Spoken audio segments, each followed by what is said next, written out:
Hello, everyone, and welcome to the Doom Productions podcast. I'm Jordan, I'm Ethan. and this is a podcast where we get together once a week and we talk about all things about movies, making them, watching them, our struggles with movies, why we love movies, and all that kind of stuff. We also make feature-length films on our YouTube channel, which you can check out for free. In fact, if you haven't seen any of our movies, go do that right now, and then come back. Stop listening to this. Yeah. Get out of here. Yeah, you don't. Yeah, go watch our movies first, and then you can listen to us, or listen to this and then watch your stuff. We don't really care that much. Today, what we're talking about is something that's pretty important to filmmaking, and I guess life in general, which I think is what I say every time we talk about anything on this podcast. But it's a philosophical podcast when you get down to it. It really is. We're talking about learning. Mm-hmm. Learning is something that, again, very important in life in general, but also in filmmaking. Yeah. Learning, I guess, not just how do I make a movie, how do I set up a camera, how do I light my scene, how do I write dialogue, all that kind of stuff.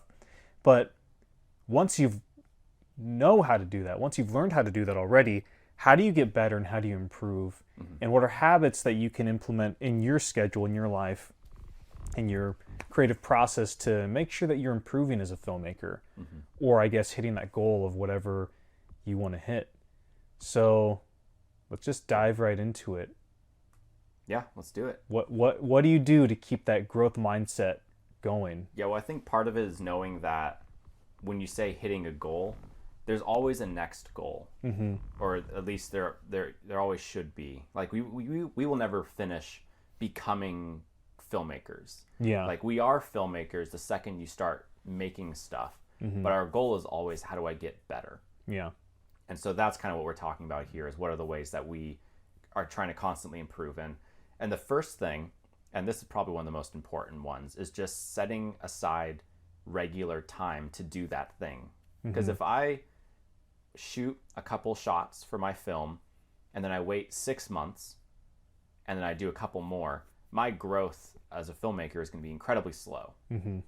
I might spend lots of time watching YouTube tutorials or watching videos by channels like Doom Productions on how I can learn how to be a better filmmaker, and maybe I will. Or Film Riot. Those little guys. Shout out to that little channel. Shout out to those Film Riot dudes. They probably need some help from us. All that to say is, if I'm taking all my time putting into not actually physically doing the craft that I'm trying to get better at, I'm not going to improve nearly as quickly, even though I will learn knowledge about the thing, which right. is helpful in its mm-hmm. own right. But physically sitting down or getting out and doing filmmaking, that's what's going to make me better. So yeah. For how that looks in our lives, it's very different between the two of us, but yeah. It is still regular. Do you want to talk some about your stuff? Because I think yours is probably a more potent example. Sure, yeah. I'm a big believer in just regular, everyday discipline, kind of doing, chipping away, getting those hours in, essentially. Mm-hmm. So what I typically do is every day I'm working on my project. It's changed a little bit in the last 9 months or a year or so. Mm-hmm. COVID was a unique time for us where we had a lot of extra time on our plate. So yeah. We both kind of got really intense into filmmaking then. What I usually do, at the very least, is I would write every single day. Mm-hmm. And that was my thing. Every single day I'd write. If I was working something, I'd work on something. Now what I find my process is right now is there's a big film project I'm working on. And I am chipping away at that every single day. I set aside some time at the end of the night where I get to work on it, whatever I'm doing. Last night was a great example because I'm at a part where I finished the storyboards. I finished all the script breakdown and all that kind of stuff. I met with the actress. We kind of talked about the process. And then from that conversation, I kind of had some homework. And so I came away, I made some mood boards, some costume designs, stuff like that. And then today, I think it's kind of more along that same process. There's some VFX tests I have to do, There's some continuing those mood boards kind of things. Lots of random stuff. It doesn't sound very consistent when I describe what I'm doing, but I am working on that project every single day. That's kind of like my main focus. Now, in between those moments, like if I'm at work and I'm on a break, I'm always carrying around a sketch pad because you never know when you might get a free moment to just, sit down and doodle. And so that's another thing I'll do. I'll just draw in my spare time because I'm trying to get more into animating, and I'm just always trying to improve my drawing skills. And again, like every morning when I wake up, I read a little bit of this animating book that I just got, and I'm trying to learn stuff, and I'm just testing stuff out. The kind of way I put it, I don't know if we've talked about this before, is I kind of have different tiers of importance. Like, well, you can see it on my thing. I have a thing called projects. It's got 3 projects on it. It's just a white sheet of paper. White sheet of paper. That's the priority level. The first one is the feature film I'm working on. The next one is just general animation, and another one is a specific project, which is kind of a mixture of animation and film. It's the first time I've noticed it too. So yeah. That's fun. So what I do is I just try to work on those projects every single day. And I know that's what exactly I'm doing is very different depending on the project and very specific. But I've done this enough to know that, not to spread myself too thin. Because it's one thing if I said, write 5 pages of a script every day, shoot 5 shots, edit one thing, that's all very well and good, and that could improve you at a certain point in your life. But where I'm at is I want to spend a lot more time on quality over quantity, and dedicate, rather than spreading myself too thin and just kind of focusing more on kind of, I guess, burrowing deep into something. I think that's an important distinction, that there's different times in life for different levels of discipline. Yeah. Where when you're starting out, you're trying a lot of things, and quantity is really important, where you're just outputting because you learn fast that way. But I think that's a great thing to point out, is that we're at a level where we've been doing this for 9 years now, and even longer than that. We've just been doing this for 9 years together. Yeah. So we're at the point where we focus really intensely on one thing, because that's where our attention needs to be. We don't need to go out and shoot 10 short films in the next couple months to practice our effects. We've done that work already, and now we're at a point where one feature film, just the planning that goes into that, or the execution of that, is all we need to focus on to keep ourselves sharp. I mean, the process of making a movie, and especially the movies we make, there's so much that goes into it, especially this new feature I'm working on. It's you get to do a lot of variety of different things. Yeah. Like just this another thing is I'm a big list maker of everything that needs to go on. So on this one, I have VFX as one bullet point, because I need to figure out, am I going to luma key certain scenes, or am I going to green screen and chroma key certain things? Yeah. I have another props by. I'm always making a list of props. I'm always hunting for the best deals and where I can get those props or those things we're going to get. I'm thinking about what props are absolutely necessity and where can we skip some money and change it to, save on the budget. I have our actress's name. I have things I need to go over with her, with figure out the scheduling, figuring out the costumes, figuring out some of the choreography stuff that's going to go into it. And that's kind of like my overall kind of things I'm working on. Every single day I make a list of little goals that I need to get done.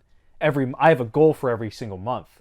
Like, the kind of way I organize it is that there's the big goal is getting the film done. Yeah. I have a month-to-month goal, I have a week-to-week goal, and I have a day-to-day goal, essentially. Now that stuff's in flux because you're a filmmaker and you're trying to get a movie made, but that's kind of how it gets done. Because if you don't work on your movie, no one's going to make your movie for you. You have to be the one to do it. If you have a story or a film or whatever you want to make, you can't just sit there and go, oh, I wish I could make this, or I wish someone could make this. Just, you have to go out and you have to do it yourself. Yeah. Most of the time. When you're at our level. Unless you're like a big CEO, like Hollywood director, where you're like... You can actually just tell people to make your movie. Yeah, I know. Like a Kevin Feige type, where you're like, hey, make this, Captain Marvel movie, or whatever he's working on now. All right. Let's digress back into I don't know how we got strategies. No, I think that was a great discussion. what's your strategy?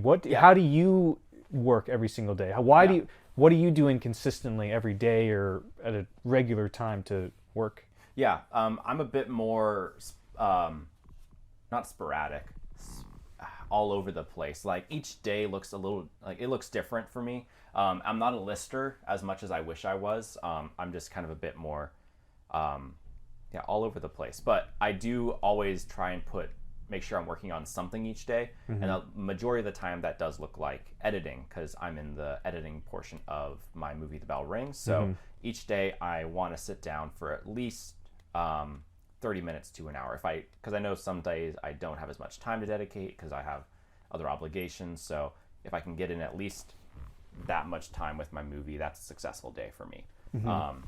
But there are other things I work on in the background. So again, it is kind of a level of importance thing for me. So Bell Rings, that's the most important thing on my plate right now. That's where my time goes. If I know that there are 3 things I want to do, but I only have time for one, Bell Rings is going to be the thing that wins 99% of the time.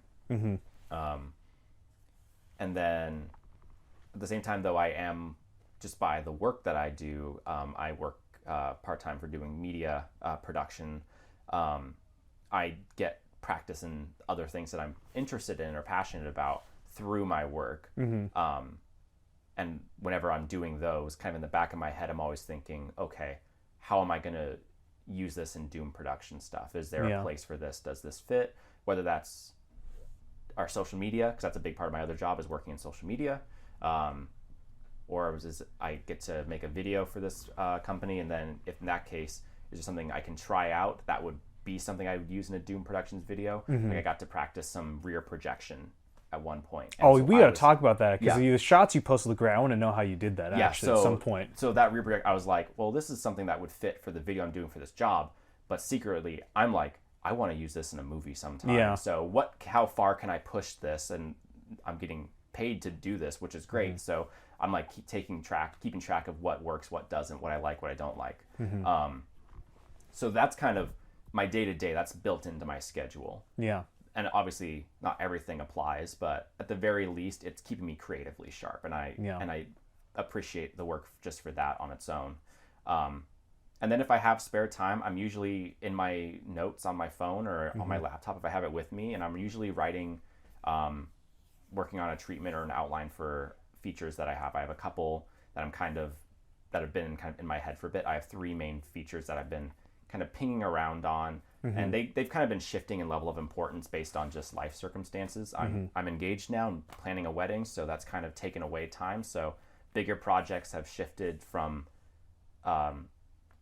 being soon to being later, but there's also I've got the filmmaker itch, so I'm always kind of thinking of like, okay, I don't have time to make a movie in a month, but is there an idea I have that could be shot in 3 days or 5 days?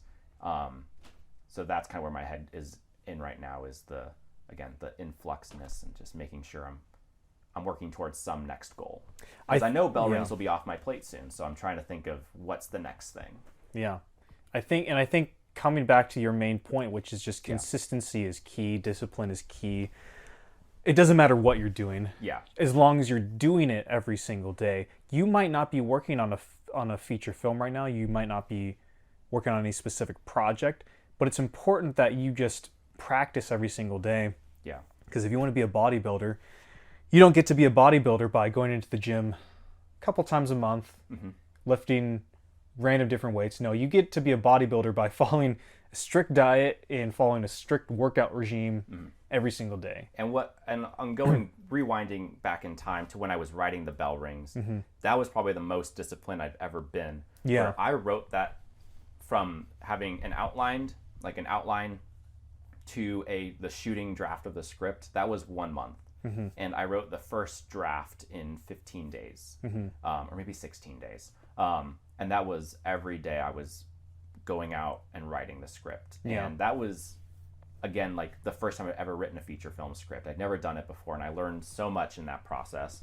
And the most important thing I learned was just getting it over with was the best thing. So if up to that point, I didn't really find myself enjoying the writing as much. Like I didn't enjoy it enough to regularly want to do it. But in forcing myself to do it, by the time the script was done, I was so excited to jump in on that second draft and write it again, which I didn't think I would feel. I thought the second draft was going to be the worst part of the process. First draft's the hardest part. Yeah, and I thought it was going to be second. I thought second draft was going to suck because it's like, I have to write this again? Like, I just did that. Yeah.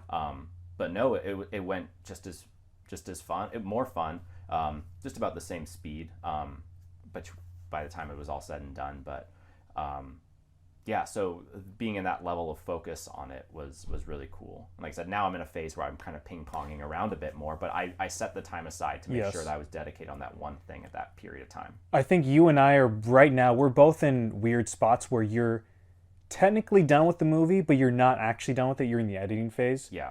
I'm very early in pre-production, which is getting... opposite sides. We're at the opposite sides. I'm getting all the pieces together. But... So, like a month ago or so, I have the storyboards here. Yeah. I have this big book of storyboards. I started boarding this on February 20th, and I was like, okay, I need to have this done by spring break. That's when I wanted to have these storyboards done. Spring break for us is like third week of March. Yeah. And I had 383 scenes to storyboard.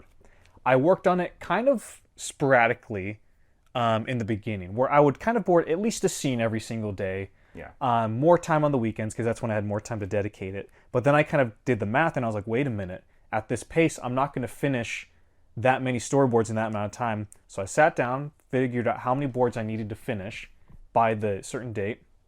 Can't remember how many days it was, maybe like 15 or so. Divided it, and I figured out, okay, I need to do at least 10 scenes every single day to get this done. And that's what I did. I had to throw off my routine. I had to wake up a little bit earlier. I had to go to bed a little bit later. I had to shove my schedule around a little bit. But I have it dated right here. 3/19 is when I finished all the storyboards. 1 day early. 1 day early. So when you're in the script editing, storyboarding, depending on your process, stuff like that. Phase. That's some very concrete answers we can give you for do this every day. Yeah. When it comes to pre-production, when it comes to wrapping up the editing, where it's like, it's kind of vague, it's kind of your goals, but something like a script or storyboards, that's very concrete, like finish X amount of scenes or shots every single day. Yeah. But yeah, it's just important that you work every single day. Yeah, and I found a lot, like when I was writing the script, there were days that moved so slow where I would maybe, in a couple hours get maybe a handful of scenes done. Yeah. And maybe it wasn't even that much. Maybe it was like 2 pages in a couple hours that just took a long time to get right. But then there were other days where that amount of time, like 5 pages came out so easy. So it really is like, force yourself to hit something, even if your goal is 5 and you don't finish it. As long as you got something, I feel like that's still a good victory. I mean, obviously, push yourself as hard as you can, especially in those early drafts. Early drafts, it's like, let it be terrible. And you know what happens more often than not is you go over your goal, and then it's less to do to the next day. Yeah. But at the same time, that gives you a greater incentive to do more the next day. Yeah. So, for instance, on my storyboarding, if I was like, okay, I'm going to storyboard up to page 200 or scene 250, say I go up to 255. Yeah. Then the next day, I only have to do 5 scenes, go up to 260, and I've hit my goal. But because it doesn't take as much energy, I might as well go up to 265, and you get ahead of your schedule and all that, which is another great thing. Moving, I guess, away from our old advice or the age-old advice of just discipline, do the same thing every day if you want to get better at it. Yeah. How do you improve say you already have those habits, you are doing something new every day. How do you get better at what you do? Find something new to add to the toolbox. Yeah. That's probably the big thing. And we live in the information age. We have this beautiful internet that's brought us all together, and that's where so many of the things that we've found that we want to try comes from. Yeah, the internet. You can find film specific things, like channels like Film Riot, Corridor Digital / Corridor Crew, anyone who else is making stuff on the internet, usually they're pretty open in sharing their process here on the YouTube space, or even in Hollywood, finding behind the scenes stuff. TikTok and Twitter as well. You can talk with professionals. Twitter has opened, has broken down the wall so much. It's been really cool to see dialogue between big name Hollywood VFX people and production people talking with just regular folks and being so transparent about their process. And you know what, too? This is something interesting that's within the industry. Oh gosh, it's the title: Everything, Everywhere, All at Once. Yeah, that movie with Michelle Yeoh. By the time that we're recording this, the movie's not been released yet. We haven't seen it. I'm gonna try to see it this weekend at some point. But I saw the director say that their VFX team consisted of a very small team of filmmakers and music video directors that they were friends with, like 8 people or 5 people, something like that. It's nuts. They were all self-taught because they couldn't, at their level, they couldn't go through the traditional VFX house route in Hollywood. Yeah. They didn't have those resources. It was just kind of too much of a hassle than what it was worth. So all of the VFX that you see in that movie, Everything, Everywhere, All at Once, was done by a small team of people, of friends essentially, who learned how to do everything through YouTube. Yeah. Think about that. Nuts. From the raves and reviews that have been happening, it seems like it's going to be the greatest movie ever. Yeah, that's what I've been hearing too. I mean, I'm not being hyperbolic. The internet is being hyperbolic. Yeah. It does look absolutely incredible, but it seems to be it's one of the highest rated, if not the highest rated, letterboxed movie right now. Yeah. And so the VFX in that, I haven't seen it. It looks very creative and amazing. Yeah. But from what I've seen in the preview, it was done by a small team of people who were all self-taught. So that's what's great about the internet. Yeah, so pushing yourself into new things, that's going to keep you growing, and not everything may apply. Like, you may look up a Film Riot tutorial on how to make someone look like they're flying. And while you may never make a movie about someone flying, that practice is going to translate. Oh, I guarantee you at least one thing you learn from that is going to make your life easier on something else that's a different effect that will be in your movie, and you'll make that better because you did that tutorial. You've been learning Blender a lot recently too, which is something I'm about to jump into come summer. Yeah. So what have you been doing? I don't know if Blender's what you want to talk about specifically. Blender, yeah. I started learning it in December of 2020, and I'm still like a beginner in my whole journey. In that whole time, I'm also not I'm not as consistent with it as I should be. I find that if there's a project that I'm working on that requires Blender, I'm in it every single day. But if I'm not working on anything specifically, I typically am not someone who excuse me. I don't do stuff just to do them very often. But if I have the goal in mind of this is going to be for this project, I'll hop in and I'll learn something. Yeah. With Blender, it's kind of I just pick a goal. Okay, I know at some point in the future, I need to know how to model. So I'm going to watch the famous donut tutorial. Yeah. And I watched that and I made a bunch of donuts. Or at some point, I need to know how to green screen. So I'm going to watch a tutorial and I'm going to do some tests and VFX shots and stuff like that, and I'll do that. Tutorials are the textbooks of YouTube, basically, where it's they are sometimes the driest thing on earth, but man, they are so great for learning skills. It's one of those things where it's not so much learning how to do, how do I want to put it? After school, I guess growing up, you just... How do I say it? It's so vague. How do you put it? You got to learn how to learn. Yes. It's not so much when it comes to learning in general, it's not about learning everything or becoming an expert on one thing. It's learning well. Yeah. I feel like learn how to learn and educate yourself, because if you know how to do that, you can do anything, really. Yeah. I feel like that's something that people who learn languages figure out really well, because once you've learned your first language, once you learn your second language, I guess is the better example, you figure out the tricks to pick up your third language quicker. Spanish was so much easier to pick up. Yeah, once you figured out French. Once I had French. Now, pronouncing all the words was different. But Yeah.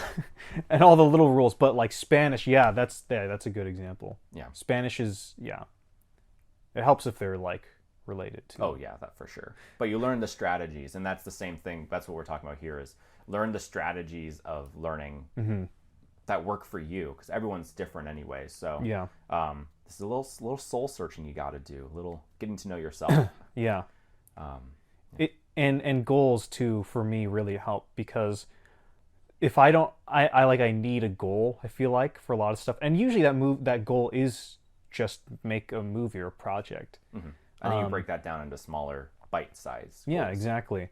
Like if your goal is like giving myself the vague goal of I want to learn Blender, that's kind of vague and will lasted me like a solid month or two of like doing it every single day. But I noticed that after I just had that vague goal of learning Blender, I kind of lost steam and I didn't really know what I was doing, so I didn't do it as much. But then I was like, I realized I was going to do a bunch of 2D animation. I was like, okay, perfect. I can use Blender for 2D animation. So I was back in it again every single day working on that thing. But for other people, maybe having a goal isn't what helps them. Maybe it is just like, I want to learn everything about this program and the software. Yeah. And that's what I'll, do. Maybe that works for them, but for me, it's giving yourself a tangible goal. That really helps.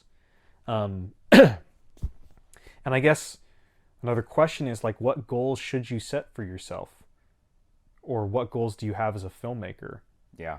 And the answer to that question changes your approach so much. Yeah. We were talking with our friends, the RC Film Boys, about this, and we were using the example of the Hollywood route versus the route we're taking, which is the making videos on the internet for free. Yeah. The way that we would approach making a movie is very different than someone who's trying to get into the Hollywood industry would make a movie. Yeah. Because the way we look at it is, all right, the biggest enemy at our level for making a movie is scheduling. How do we have as few people on set? How do we spend as little money as possible? What do we have access to right now that we don't need to rely on anyone else on? But jumping in there, yes, that's a great, interesting part in our personal journeys for filmmaking, because we're at a point where we've kind of, this sounds so pretentious, I don't want to say we've mastered it, but we've done that method of filmmaking so many times, 9 years for a long time, where it's like, okay, now what's the next step from there? We know how to make a stripped down movie, we know how to make a film with our own resources. How do we either push the boundaries of our own resources, or how do we what's the next get more resources? Yeah, exactly. Yes. And I think that's where we're at right now, this year, I'd say a little bit of the bell rings period.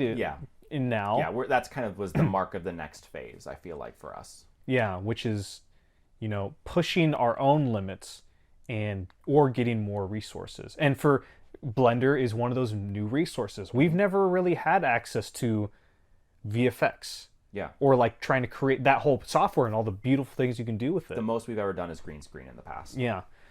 And so, there's a CG, like, I've done CG shots for our movies and stuff, and it's like, that's not something I ever thought I'd be able to do, but that pushes the boundaries of what we can do. So now it's like, and my goal now is like, I want to make a movie where, like, Ethan flies through the air and crashes into a building and then farts on a kitten. Like, specific example, but like, that's within the realm of possibilities with CGI. That gives me a goal of like, okay, how do I get up to that level and how do I make that happen? That's not a real movie we're working on, by the way. That's darn. I was like, is that a 2023 release? We haven't talked about that yet. Yeah, I know. So I think, I don't know. I think most people know their own limits of their abilities. I think. And if you don't, figure people. it out. Yeah. Like you will find it out through natural cause of you will make a movie, or you will plan a movie to make, and you will lay awake stressed out of your mind trying to pull off the thing you're trying to do. And if you do end up pulling it off, but you're stressed the whole time, maybe you found your limit. Yeah. And if it doesn't happen, then you've gone past your limit and you need to walk it back a couple steps. No, that's great. If you're, I think that's how you know that's how you know as an artist that you're ready to move on, is that if you are like, I got this, no problem. If you're not fearful at all, you probably have a good handle on how to do something. Yeah. But if there's a part of you in your mind where you're like, oh geez, I don't know how we're going to pull that off, that's probably that's a good healthy space to be, I think. Yes. You don't want to be overwhelmed like, oh my gosh, I just committed to doing 500 VFX shots and I've never done VFX before. That's a little over your, don't commit to that. But like a good place to be is like, oh my goodness, there are 5 VFX shots that are going to happen in this movie. I don't know how we're going to get that, but I'm going to try it and I'm going to learn it and I'm going to figure it out. That's a healthy space to be. Yeah. As opposed to, again, just like, yeah, I can do 5 VFX shots, no problem. I've done that a billion times before. I can figure that out really easily. Yeah. Like that's when you're too comfortable. You're too comfortable. Yeah. Yeah. Comfort is not a great place to be when it comes to making art. Comfort to an extent. Comfort doesn't breed creativity. Yeah. The most creative decisions we've ever made was out of, oh shoot, how do we do that? Yeah. And usually it comes out of limitation, that you find a neat way to do something in a way that's unexpected to you and your audience. And a perfect example of that from last year was we were going to push hard for marketing Video Carnage. Yeah. And we were like, well, shoot, we don't have millions of dollars to spend on an ad campaign. We can't blast social media with like promoted ads and all that kind of stuff. We don't have the resources of Hollywood to get our movie out there. Yeah. But what we did have was we had social media, we had a YouTube account, and we figured out, okay, so what movie studios have to do is they have to market a whole bunch all over the world leading up to their movie. Well, we don't have to do that because it doesn't matter who sees our movie opening day. We just want people to come back to our movie. Yeah. So what we decided to do was just market the crap out of it after it was released, posting something for free on all our social medias every single day for about a month or so after it's released. And we hit our intended goal of like 1,000 viewers. Like in 5 days. In 5 days. We were supposed to, our goal was like, let's get 1,000 viewers by the end of the month. No, we hit that within 5 days. Yeah. Because of just our limitations and just kind of trying to think outside the box and get creative with all of it. Also with fantastic people sharing our movie too. That helped a lot. That's true. But yes, we did. We posted a ton and we made tons of behind the scenes content. And a big point that we figured out at that time was do not put all your energy into promoting your movie before it's out on the internet. Yeah. Because everyone's going to forget. Yeah. Promote it after it's out so they can see it immediately. No one cares if your movie's coming out in 5 days. If I see an ad for your movie, I want to be able to watch it right now. Yeah. That's the mentality. You have to look at it. Yeah. If I don't click on it now, I'm going to forget. Yeah. The internet is unfortunately very, they have very little retention to their memory. Yeah. And so you got to work with that. Yeah. So that's a little pro tip there. Oh yeah. Yeah. What time are we at here? About 30 minutes. Okay, that's pretty good. Good healthy size. That was a good chat. We were flowing there. I know. I think do you have any closing thoughts on that matter? I mean, nothing that hasn't been said, but yeah, like just keep trying. Keep doing stuff every day. Keep doing stuff every day. Push your own limits. Find something that scares you a little bit. And know that fear does not mean turn back. It means push a little bit harder. Yeah. And you're going to be fine. Yeah. And if you have more questions about something, or just need some place to start, like we have videos, but also reach out to us. If you're looking for something specific, we might be able to point you in a direction to another channel that has some stuff, because we've been around the block for a bit. So yeah. It's learning. Again, it's an important part of life and filmmaking, and learning how to learn is very important. So yeah, if you're someone who, I guess, struggles with, specifically filmmaking, and you're like, oh geez, I don't know where to start. Heck, you're here. Start on our channel. We have a playlist, our no budget film school playlist, and the intention behind it was if you watch that playlist from start to finish, you should be prepared to make a feature film out the gate. Yeah. Will it be a great feature film? I don't know. That's for you to decide. Yeah. But you will make a feature film. Yeah.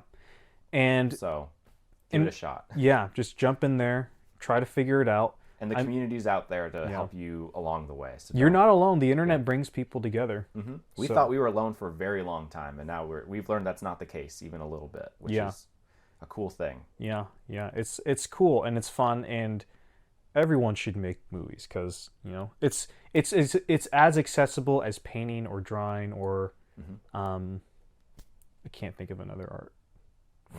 Writing, yeah, pen and paper. Yeah, pen and paper is pretty cheap. Yeah. So do it. Just take the plunge. It might not be for you, and it might not even be something that you want to turn into a career, but it can be a fun way to just relax and express yourself. Some of my favorite things we've made are not because they're great movies. It's because I've been able to look back on them 6, 7, 8 years afterwards, and just it preserves the memories of that time in my life. Oh yeah. And that's probably one of the coolest things about them. Like our first feature, Great American Sleepover, neither of us liked that movie as a movie, but it's so fun to look at what we were doing and what we were like fresh out of high school, no idea what we were doing, but we decided we were going to make a movie. Yep. And I'm glad that thing still exists for that. So yeah, make the things for yourself. I think that's an important last thing. Yeah. Make things for you. Well, with that, you might think the podcast is done. You might think we're wrapped up, but nope. That's just the end of the first segment, because now we're going into what have you been watching?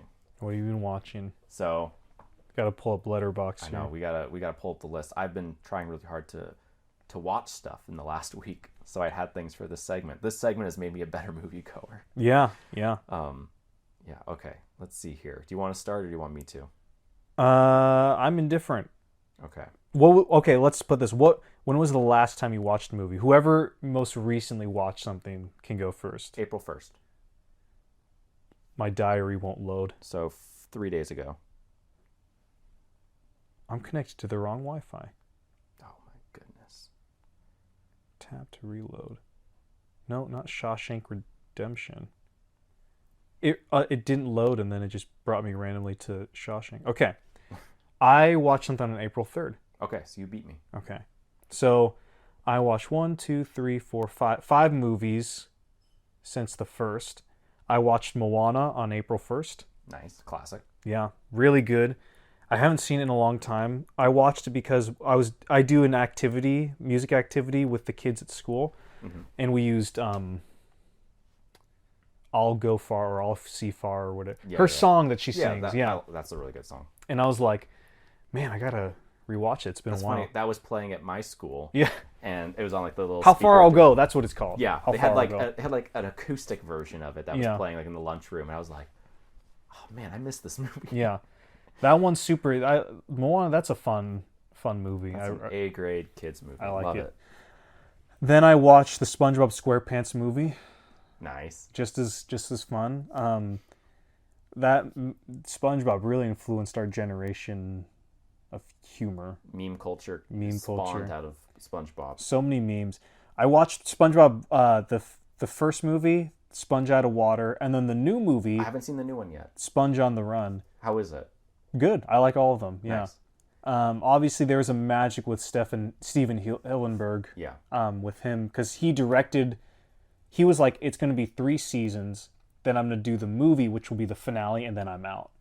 And so, after that, his kind of close collaborators took over because he kind of stepped aside. But yeah, it's still just. I mean, I like it all, but like I think Steven Hillenburg, he definitely had a magic to his run and everything. Yeah.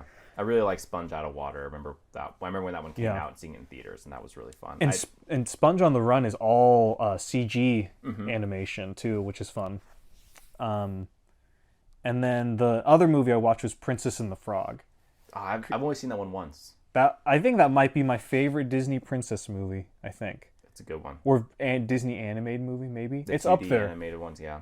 Because that was the last. Well, okay, excluding Winnie the Pooh from 2011, Princess and the Frog was like the last 2D fully Disney 2D, movie. Yeah.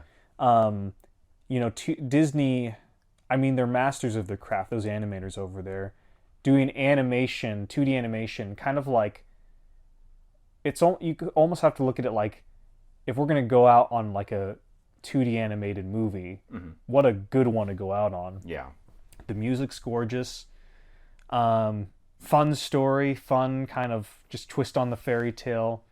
The setting is really cool. I remember the setting being really nice. New Orleans, yeah. That style it gave the music is really neat. Yeah, I love that movie. That's such a good one. But yeah, that's a really good one. I hope they bring back the 2D someday, though. I know they will. They have to, but... And I love 3D, 3D animation. That stuff's gorgeous, too. Everything is 3D animated nowadays, though. Yeah. Which is the thing where I would love to see some 2D come back just to stand out from the competition. Yeah, 2D seems to be a novelty. So seeing Disney go back to 2D animation that'd be kind of fun, I think. I agree. Yeah. Yeah. What have you been watching? Yeah, so I watched this indie film called Spree. And that one's directed by Henry Chastain. I want to say Henry Christian, but it's Henry Chastain. Pretty interesting film. It had been on my watch list for a bit. It's one you can watch for free on YouTube.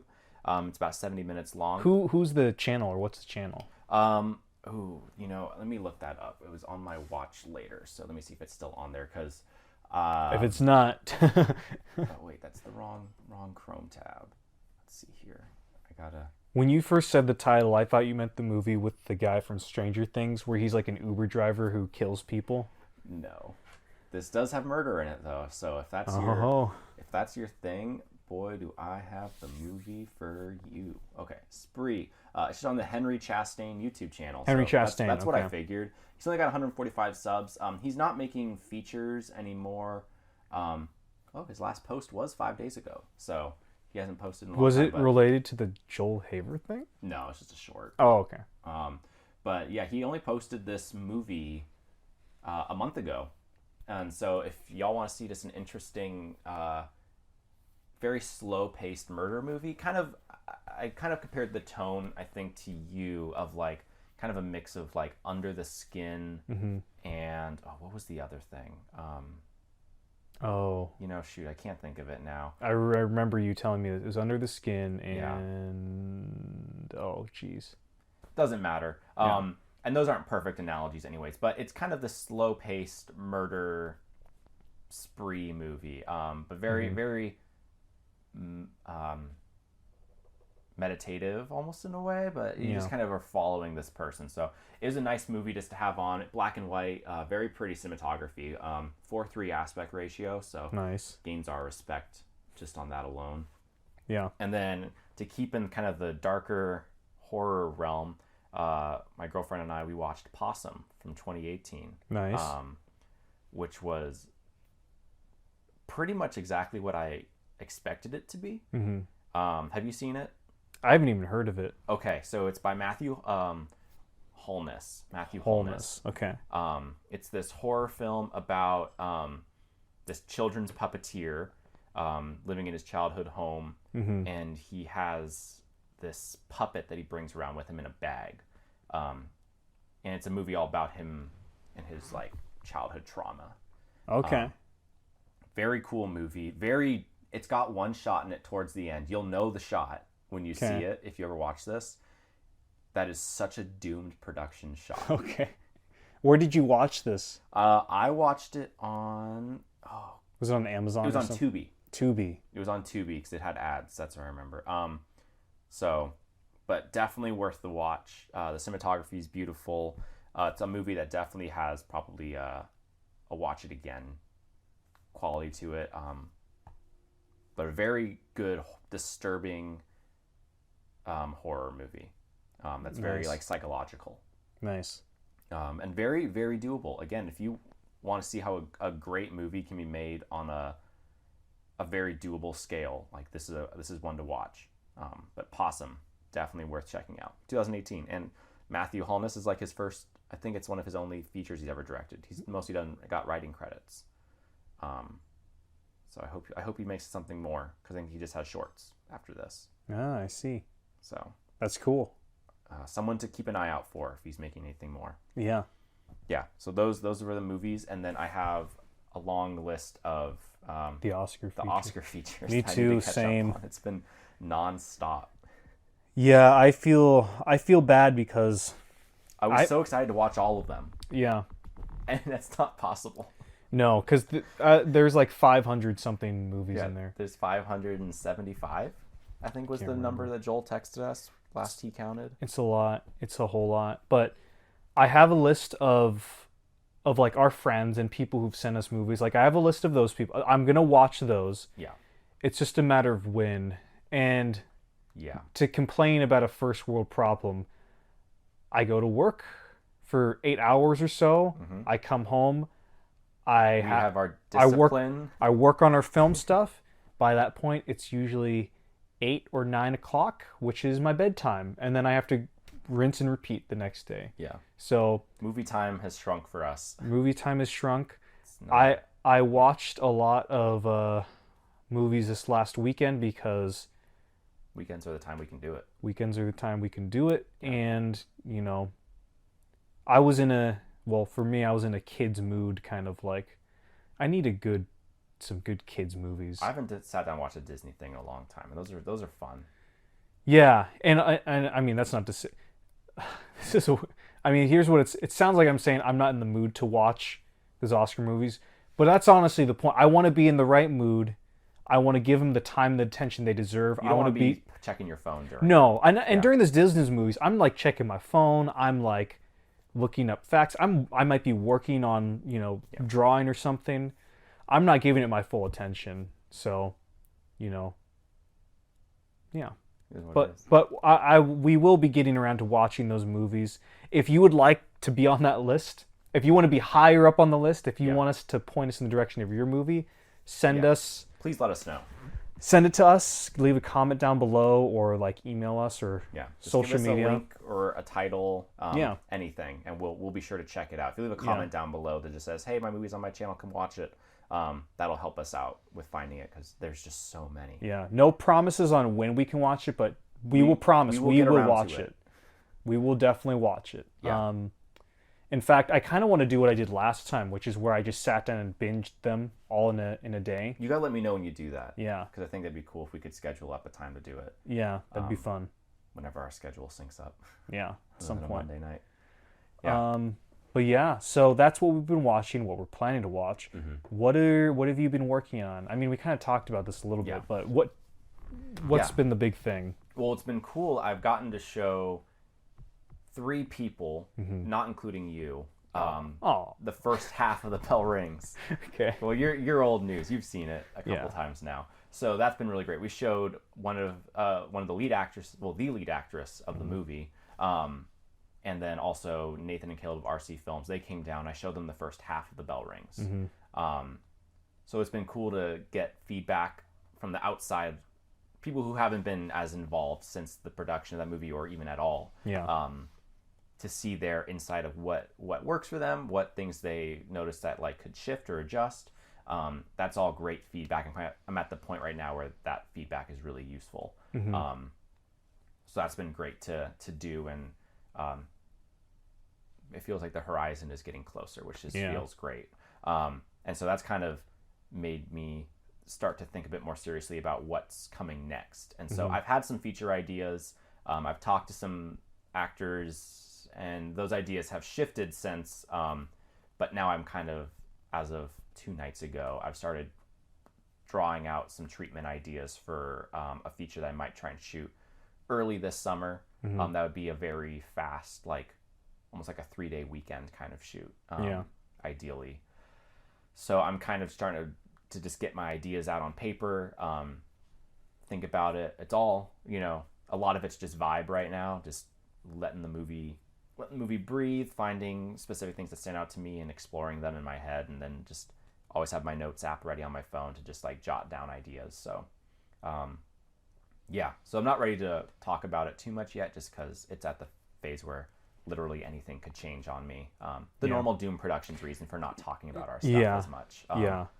It's just so not concrete right now. And again, when you're planning a wedding at the same time, like I can't make any promises to myself about what will happen when. Yeah. But that's what I'm hoping to do, is at least shoot one more Ethan project to come out this year. Yeah. 'Cause I promised it, and I want to make sure I do it. I just don't know what that project will be yet. Yeah. But I've got 2 ideas that were bigger that were going to happen this year, but I know that I want to still do them. So maybe 2023 and 2024 will be those projects. Yeah. We'll see. We'll see. But what about you? As I said, the feature film that I want to do this summer, it's kind of a continuation or expanded version of the short we just did. Met with the actress last night, did some planning. Been doing a lot of VFX tests and trying things out in Blender, trying to make sure it's all, get all those things in order. And yeah, that one's going to be probably different than how we've done our movies before, where we just kind of sprint through it. Yeah. Marathon, a little short marathon. This one's going to be like, preparing a month to shoot maybe 3 or 4 days a month. Yeah. And then rinse and repeat, which is kind of... That's the opposite of how we work. Yeah, usually what we try to do is we shoot as much as we can, as fast as we can, and then we edit it all together. This one, I really want to take the time. I really want to spend a month prepping for I guess, chunk of shooting, and then doing it, and then, repeating that until we got it all. And it's a kind of project that lends itself to that kind of thing. That might be weird on a more traditional movie, but since this one's kind of far out there, it'll be I think it'll be forgiving in that way. I'm excited to see how this one turns out. Yeah. I think it's gonna be a really cool thing. Yeah, I'm excited. I mean, I know I'm gonna love it. I don't know if other people will love it, and that's been the huge thing that I've been on my mind of, like, I know that I'm gonna absolutely love this movie. I can't say the same for anybody else. And I guess that's the best way to make a movie, is make one that you'll love. If you know you'll love it, there are at least a handful of people out there who will love it as much as you do. I don't even want to go that far. But it might be at least for this two other people. Yeah.